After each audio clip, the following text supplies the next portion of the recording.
To the ears of the American infantrymen trained in the sun-dappled pine forests of Fort Benning or the dusty ranges of Texas, the sound of a machine gun was a known quantity, a rhythmic and mechanical percussion that possessed a distinct, manageable tempo.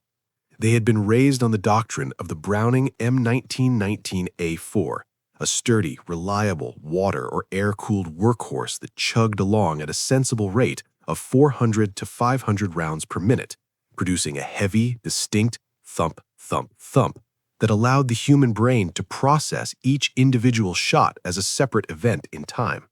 This auditory familiarity created a dangerous subconscious expectation of what combat would sound like, a belief that the battlefield would be a place of staccato rhythms where a soldier could time his movements between the bursts, counting the seconds of silence as the enemy gunner adjusted his aim or cleared a jam.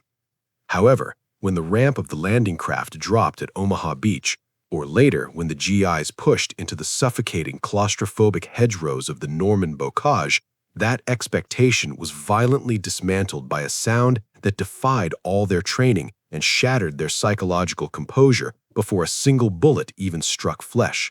This was the voice of the Maschinengewehr 42, or MG42, a weapon that did not speak in the stuttering language of guns they knew, but screamed in a high-pitched, terrifying, continuous roar that the Germans called the Knochensäge, the bone saw, and the Americans simply and fearfully christened Hitler's Buzzsaw. The acoustic shock of the MG42 was the first weapon it deployed against the raw American conscripts, firing at a cyclical rate of 1,200 to 1,500 rounds per minute, more than twice the speed of any automatic weapon in the Allied arsenal. The MG42 fired so fast that the human ear could not distinguish the report of one cartridge from the next. The sound was not a rat-a-tat, but a seamless, ripping noise, a terrifying, dry tear that sounded exactly like a giant sheet of canvas being violently ripped in half by the hands of a god, or a high-speed industrial saw cutting through hardwood.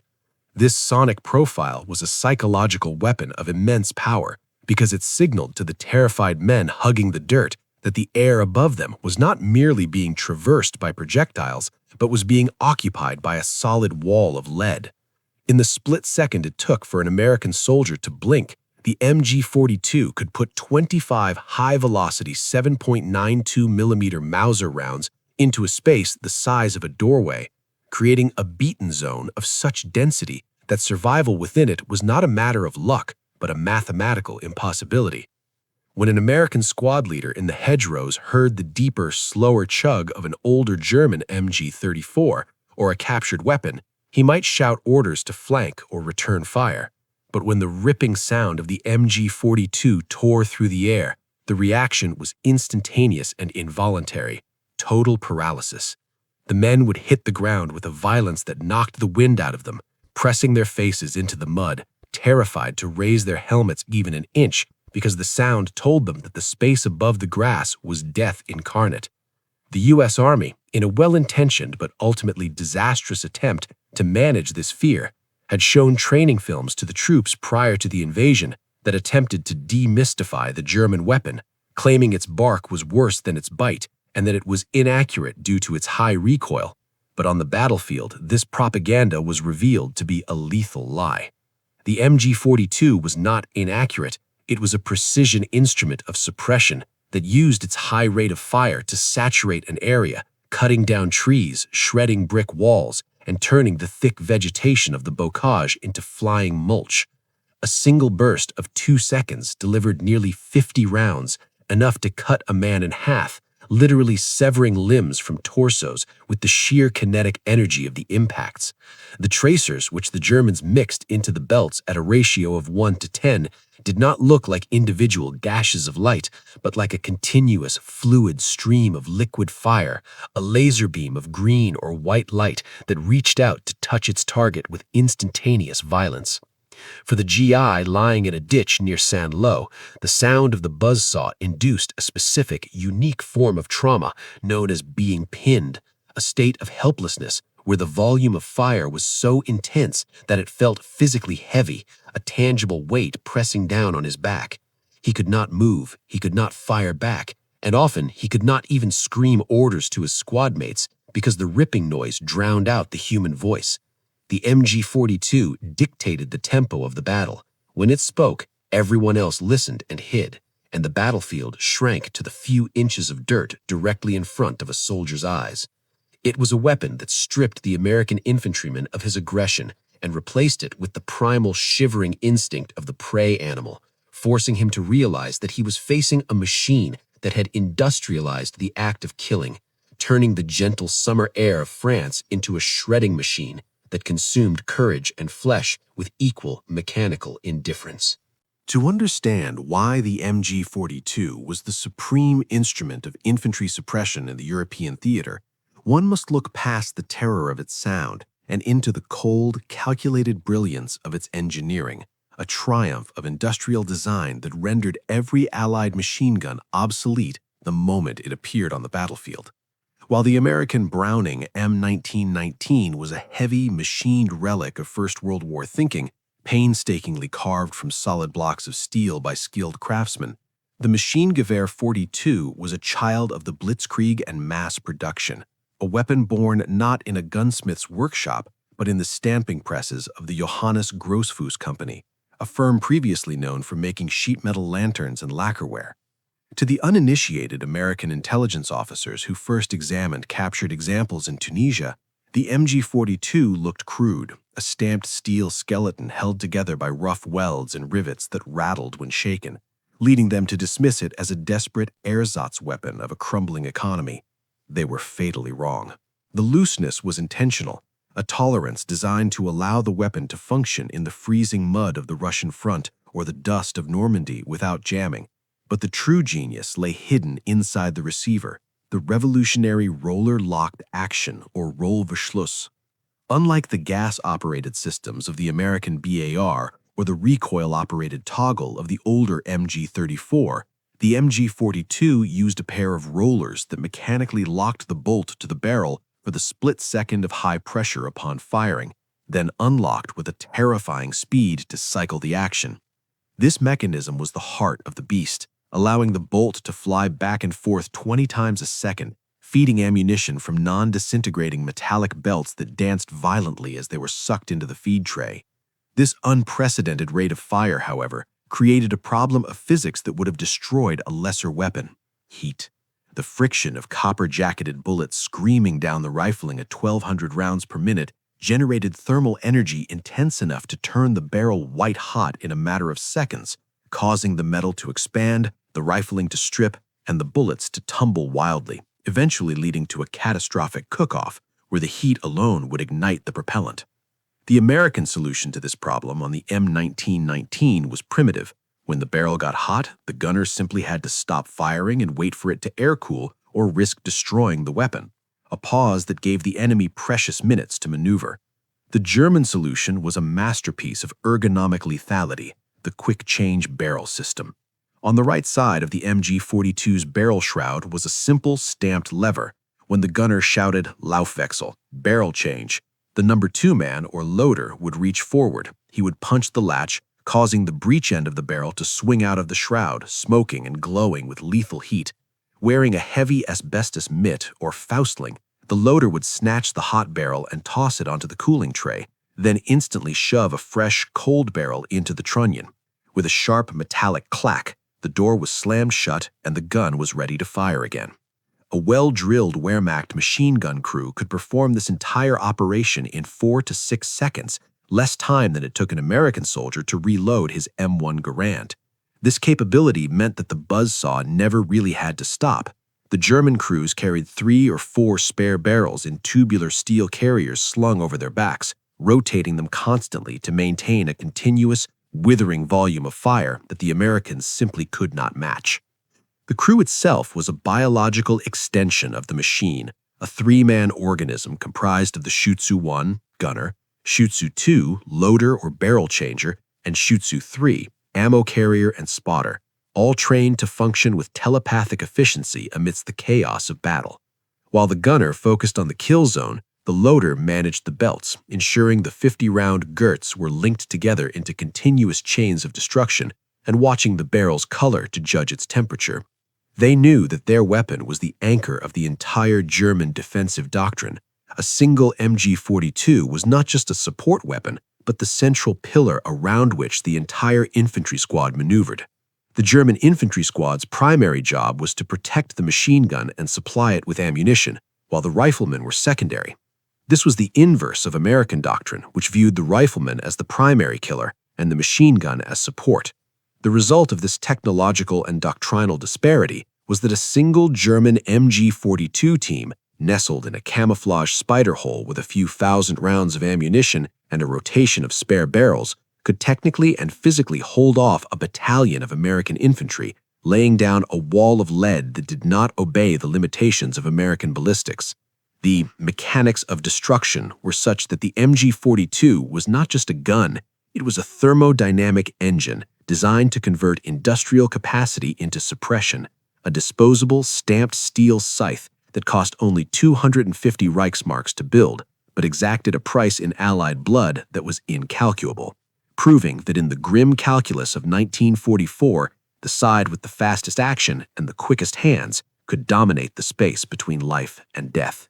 In the dark, dripping confines of the Hurtgen forest or along the jagged concrete teeth of the Siegfried Line, the tactical dominance of the MG42 manifested itself in a terrifying psychological state known simply as being pinned, a term that fails to convey the visceral horror of a human body being reduced to a trembling biological mass pressed into the mud, stripped of all agency and will.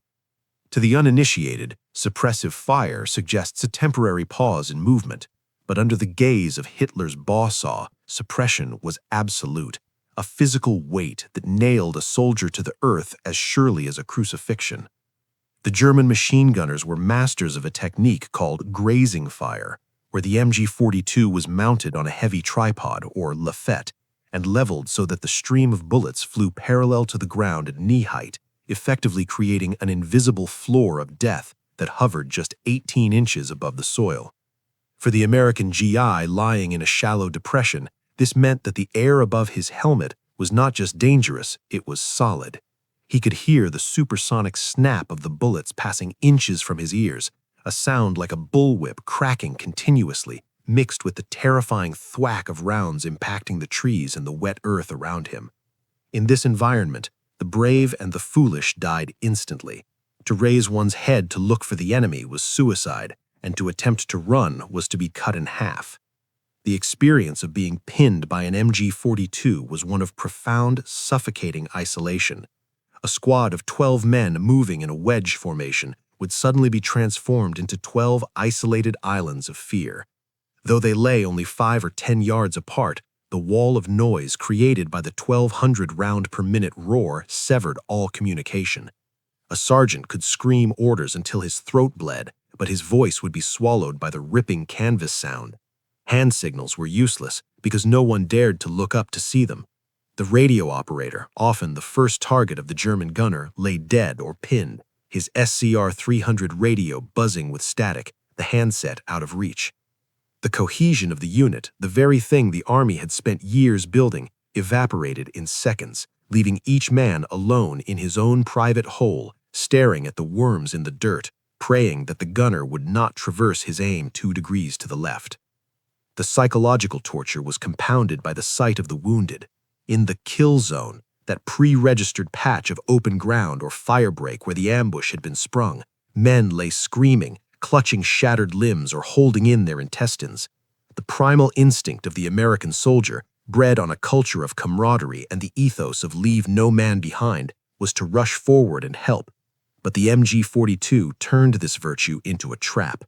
The German gunners, with cold calculation, would often leave a wounded man alive in the open, using his screams as bait. They knew that a medic or a buddy would eventually break, unable to bear the sound of their friend's agony. As soon as the rescuer rose from the mud, the Buzzsaw would bark, a short, vicious burst that cut him down before he took 3 steps. Then there were 2 wounded men, then 3. The survivors were forced to watch their friends bleed to death yards away, impotent tears streaming down their dirt-caked faces, knowing that the invisible line drawn by the machine gun was as impassable as a brick wall. This was the dead zone, a geometric space where biology ended and physics took over. For the officers, the lieutenants and captains charged with taking the objective, the MG42 was the destroyer of plans and careers. A company commander might have a brilliant flanking maneuver mapped out, a coordinated assault involving mortars and smoke, but the moment the lead platoon walked into the grazing fire of a single well-sighted MG42, the entire operation ground to a halt. The momentum of the attack was broken, not by a division, but by 3 men and a stamped steel gun. The officer would lie behind a log watching his command dissolve, realizing that he could not maneuver, he could not retreat, and he could not call for support because he couldn't see the target to give coordinates. The minutes would drag into hours, the cold seeping into their bones, the terror of the tree bursts adding to the misery, while the relentless ripping sound continued, a reminder that the enemy owned the air. The realization that a single machine gun nest could hold up an entire battalion for a day was a bitter pill, leading to a sense of futility that rotted morale from the inside out. In the mud of the Hurtgen, the American soldier learned that bravery was not enough. Against the MG42, you did not fight, you survived, pressing your body into the earth, trying to become part of the ground, waiting for the barrel to change, waiting for the night, waiting for the silence that might never come. Despite the mechanical perfection and the psychological terror of the MG42, the weapon was not invincible. For the very attributes that made it a monster, its voracious rate of fire and its terrifying velocity, contained the seeds of its own neutralization, creating a fatal rhythm that the survivors of the initial encounters quickly learned to exploit with the desperate cunning of cornered rats. The Buzzsaw was a beast with a metabolism that was unsustainable. To fire at 1,200 rounds per minute was to consume ammunition at a rate that defied logistics, turning a standard 250-round belt into empty brass links in just 12 seconds of continuous suppression. And more importantly, it generated a thermal load that no steel alloy on Earth could withstand for long without warping. The American infantryman, huddled in the dirt with his face pressed against the roots of a hedgerow, learned to listen not for the roar, but for the silence, a sudden ringing auditory void that signaled the inevitable dead time of the German gun crew. This was the moment of the barrel change or the reload, a frantic, sweaty interlude where the German loader, cursing the heat, would use his asbestos mitt to wrestle the glowing, smoking tube out of the shroud and slam a fresh, cold one into place. In the training manuals of the Wehrmacht, this process was a choreographed ballet that took 4 to 6 seconds, but on the muddy slopes of Aachen or the frozen fields of the Bulge, under the stress of incoming fire, those 6 seconds could stretch into an eternity, and it was in this narrow, fleeting window of time that the American GI found his only chance to live. The veteran sergeants, men who had developed an ear for the cadence of death, would wait for the ripping sound to cut out, and in that split second of silence, the paralysis would break. The scream of "Go, go, go" would tear through the squad, and the men would rise from the earth, not in a chaotic charge, but in a disciplined explosion of violence known as fire and movement. The key to this counterattack was the Browning automatic rifle, or BAR. While it was heavy, slow-firing, and held only 20 rounds, the barman was the designated base of fire, whose job was to fill the silence. As the German crew frantically fumbled with the barrel latch, the barman would unleash a magazine of 30-06 rounds at the aperture of the bunker or the base of the tree line, not necessarily to kill, but to force the German gunner to keep his head down for those crucial few seconds while the rifleman sprinted forward. The doctrine was brutal and simple. I'm up, he sees me, I'm down. A soldier would sprint for 3 seconds, just long enough for the German gunner to lock the new barrel, rack the charging handle, and acquire the target, and then dive back into the mud before the buzzsaw could bark again. It was a deadly game of red light, green light played with high explosives, where the penalty for moving too slow was to be cut in half. If the rifleman could get within grenade range, about 30 yards, the equation shifted. The American fragmentation grenade, with its 4-second fuse, became the equalizer. But often, the infantry rush was not enough against a well-entrenched pillbox with interlocking fields of fire, and the Americans had to resort to a heavier, blunter solution. This came in the form of the 60mm mortar team, operating just behind the front line. Observing the tracers of the MG42, they would drop round after round of high explosives in a high arc, attempting to drop a shell directly into the open top of the machine gun nest, turning the crew's protective pit into a cauldron of shrapnel. However, the ultimate antidote to the MG42 was the M4 Sherman tank. When the infantry was pinned and the 6 seconds tactic failed, the radio operator would call for the can openers. The Sherman would lumber forward, its armor impervious to the 7.92mm bullets that chattered harmlessly against its hull like hail on a tin roof. The tank commander, buttoned up inside his turret, would traverse the 75mm main gun, guided by the tracer fire of the infantry. The result was usually definitive. A high-explosive shell fired at point-blank range into a machine gun nest did not just silence the gun, it erased it. The German crews knew this vulnerability well, which is why they often attempted to displace immediately after firing a few belts, moving to a secondary position to avoid the inevitable return fire. Yet for the American infantrymen, the reliance on tanks or mortars was often a luxury they did not have in the confusing close-quarters battles of the forests and towns. In those moments, survival came down to the raw courage of individuals who had to conquer their biological fear of the noise, forcing their legs to move when every instinct screamed at them to freeze. They learned to distinguish the crack of the passing bullet from the thump of the muzzle blast, triangulating the position of the invisible killer. They learned that the MG42 had a limited traverse on its heavy tripod, and that if you could move faster than the gunner could crank his wheel, you might survive to flank him. It was a Darwinian selection process where the slow and the timid were culled, and the survivors became experts in the geometry of angles and the timing of reloads. The 6 seconds to live was not just a tactic, it was a mantra, a recognition that the German machine was superior, that the men operating it were still human, prone to error, fear, and the physical limitations of hot steel. The victory over the Buzzsaw was rarely a cinematic triumph. It was usually a dirty, desperate affair involving a grenade tossed into a dark hole, followed by a dull thud, and finally, the most beautiful sound in the world to an American infantryman: silence. When the final shots of the Second World War echoed into silence in May 1945, and the victorious American armies stood amidst the ruins of the Third Reich, a curious phenomenon emerged among the occupying troops that spoke volumes about the nature of the enemy they had just defeated. While Luger pistols and Nazi flags were the common currency of the souvenir trade, the most prized, feared, and respected trophy for the combat infantrymen was the Maschinengewehr 42. To bring home a buzzsaw was not merely to possess a piece of enemy ordnance, it was to hold in one's hands the physical embodiment of the terror that had defined their war, a steel exorcism of the nightmares that had plagued them from the hedgerows of Normandy to the banks of the Rhine. Soldiers who had spent months cowering in the mud from its ripping roar now examined the weapon with a mixture of professional admiration and lingering dread, marveling at the simplicity of the stamped metal and the lethal efficiency of the roller-locked bolt that had pinned down entire divisions. The U.S. Ordnance Department, previously dismissive of the cheap German manufacturing, began a rigorous post-war analysis that replaced wartime propaganda with cold engineering facts, concluding with grudging humility that the MG42 was, without question, the finest general-purpose machine gun of the conflict. It was lighter, more reliable, and possessed a greater volume of fire than anything in the Allied inventory, a realization that sparked a frantic effort to capture its genius for the American arsenal.